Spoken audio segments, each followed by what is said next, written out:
Aloha guys, it's Kiana and we are on the beautiful east side of Oahu, specifically in Kalaheo High School's gym, and I'm actually sitting next to Irie Love, who is originally from Kailua and is the queen of Hawaiian Island reggae music. So welcome, Irie. Mahalo. So nice to sit next to you. I was actually so nervous meeting you because oh my gosh, I have been, following you, listening to your music. I actually grew up listening to you, and so it's just an honor to be here next to you. Yeah, thank you. And so, now that we are in the Kalaheo High School gym, I just wanted to get to know, you are actually from Kailua. Yes. And, you attended Kalaheo High School. I did. So why are we in this gym, first off? Good question. So yeah, there's some banners behind us that I participated in playing on those teams where we won the OAA championship. I was here all 4 years. And I started my career here. So we had the Brown Bags to Stardom competition back in 1999. Wow. And yeah, there was a stage here, and this is literally where I started my professional career. So I just thought it would be appropriate to come back to this space. And we're coming up on the 50th anniversary of Kalaheo being a high school. And so there's been a lot of different events that they have going on. And yeah, it's just been really good to reconnect. I just moved home in November. I've been living away for 7 years, so it's really good to be home. I know, and it probably feels, inspiring that this is kind of where your journey started. Yeah, right? And absolutely. And speaking of journeys, how did that even start for you? How did music and your passion for music even start? Well, my mom actually would make me sing in church, so technically I guess I started there. But I was pretty resistant to that because I was really uncomfortable singing in front of people. Growing up in Hawaii, we have kanekapila, we have karaoke as big parts of our culture. So to sing wasn't odd for me, but thinking about making it a career, I always thought I would be an athlete. I wanted to be in the WNBA. Which you probably are, an amazing athlete, right? Yeah, I love to work out. I come from a really fit family on my dad's side, and I played basketball, volleyball, soccer, canoe paddling, track and field. I even played powder puff football in college at Azusa Pacific in California. So yeah, I kind of circled back to that in 2017 and became a certified personal trainer, yoga instructor, and started teaching indoor cycling. Wow. Which we're technically not supposed to say spin because I guess they trademarked spin, but it's spin. So yeah, I love athletics still to this day. I love being fit. I love wellness, and music and wellness kind of to me go together. And so now coming back to music after taking a 4-year break and kind of finding ways to integrate both of those is kind of my mission at this point in my life. So being home, I'm teaching indoor cycling, I'm teaching yoga, I host sound baths. I don't know if you've ever experienced one of those before, but it's the crystal bowls. Yes, I've seen. Because I'm a singer, I also do vocalization. But, for me, intention is the most important part of what I do now. And so what is the intention behind every aspect of my life, whether it's teaching yoga or singing on a big stage somewhere? It's really about the integration of my intention in everything. So being authentic to who I am, what I came to offer the world, and then hopefully inspiring others to do the same is kind of the general goal of everything I'm doing right now. Wow. And it's just a full circle moment because I feel like in a way that kind of brought you back home, right? You've been traveling, you've been doing this, you've been recording music, which you just recently recorded an album in Paris, right? So let's talk about that, and then let's circle back to now your community work. But let's talk about Paris and your experience doing that. Yeah, what inspired you to even go to Paris and record it? Exactly, very random. I had a song that was really successful with producer Boast and Bim. Shout out to Matthew Boast. He's an incredible French producer who's been producing a lot of the big reggae hits that we all know. And I did a song with him just via the technology. I never actually met him in person. I never went to France at the time.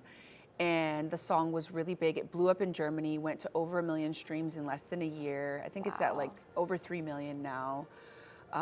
And so my manager just said, we were trying to figure out a formula because when you create music, it's about a synergy and a chemistry, and that can be challenging, especially in this age when we use so much technology. Right. So I basically decided with him, like, what if I went to France and went into the studio with this producer who I've already had success with, and see if we can make a whole album together. And so, long story short, it worked. I pretended to be Parisian for like a month and a half. And I like wore makeup every day, which I never do. You're like, who am I? Right. But I think it's beautiful when, especially being island people too, when you can have the opportunity to not only travel, but to really immerse yourself in another culture, it expands you in a way as a human being that I don't think really anything else in our life experience really can. And so to be able to go and immerse myself in Parisian culture, I don't really speak any French. I mean, merci beaucoup, that's about all I have. Perfect. But, I feel like that's all you need, yes. Yeah, and so it was really beautiful to be able to create music in that way. Because I think when we go into spaces where we're not comfortable, we're almost forced to be more of our authentic self, because there's no expectation for you to show up as any character that anyone knows you as. You're just because you don't know anybody. You really just went up don't there. know anybody. Right. Don't know the language. I told the producer when we met at the train station, I said, you look for me because I probably stand out more than you do. You're just mixing in with all the other French guys. And he did. He found me.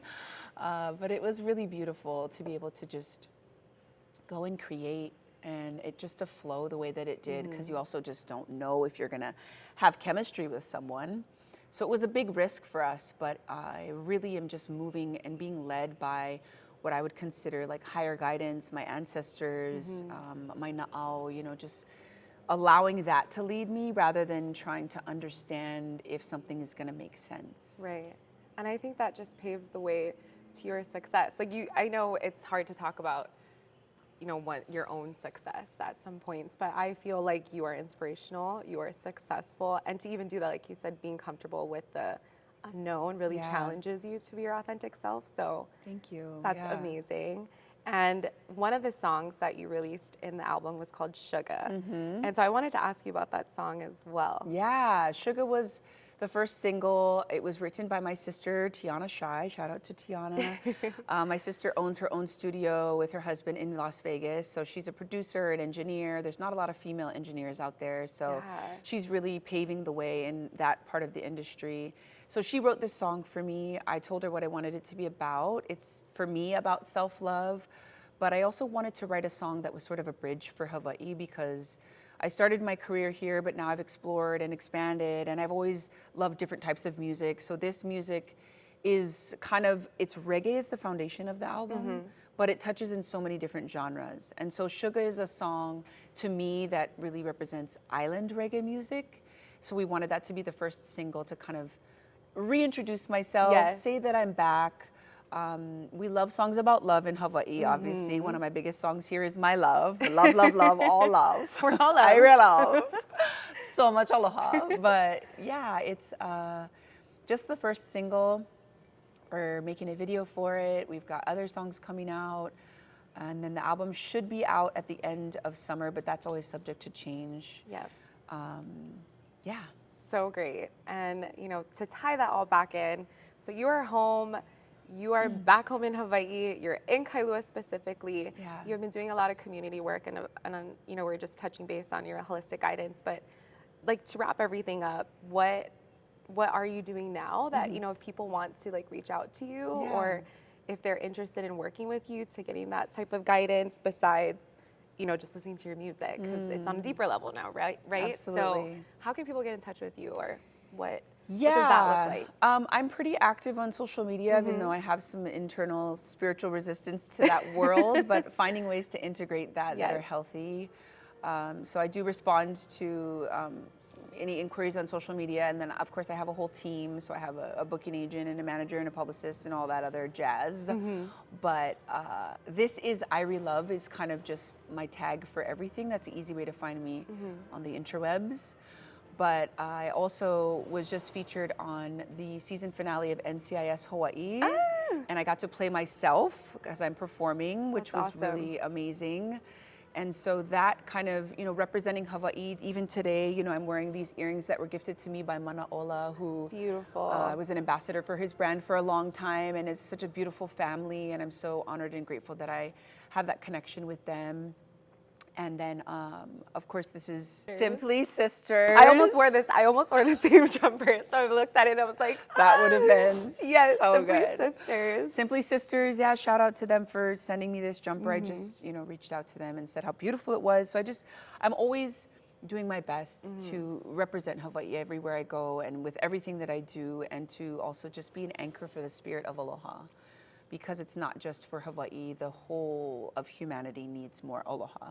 Yes. And so to embody that in everything that I do, being on the set at NCIS, there were so many local people that are working on the show, and it was so just inspiring and just grounding for me to be home and to have that opportunity to be on a show like that and have them come up to me and be like, we're so glad you're here, because they wanted a national artist to be on the season finale. And from what they said, they really pitched to have a local artist because we have so much beautiful talent here. Right. So much. And not just in music, right? So to be able to represent Hawaii on that show, and Vanessa Lachey, the star of the show, was so sweet. She immediately introduced herself to me, and to feel that warm welcome of aloha in that show, that's such a big show to the rest of the world, but here in Hawaii, for us, it's so much more about how we treat each other on a day-to-day basis, right? And so I'm honored to be able to represent Hawaii in that way. Well, you are a great representation of Hawaii, and I know so many people look up to you, including myself. And so I just wanted to mahalo you for being here, mahalo for sharing your story. And if you are, not still interested, but if you are in love with Irie Love, just like I'm in love with her, you need to keep up with her and all of the things that she's been doing now that she's back at home. So mahalo for being here. I appreciate you. Mahalo you.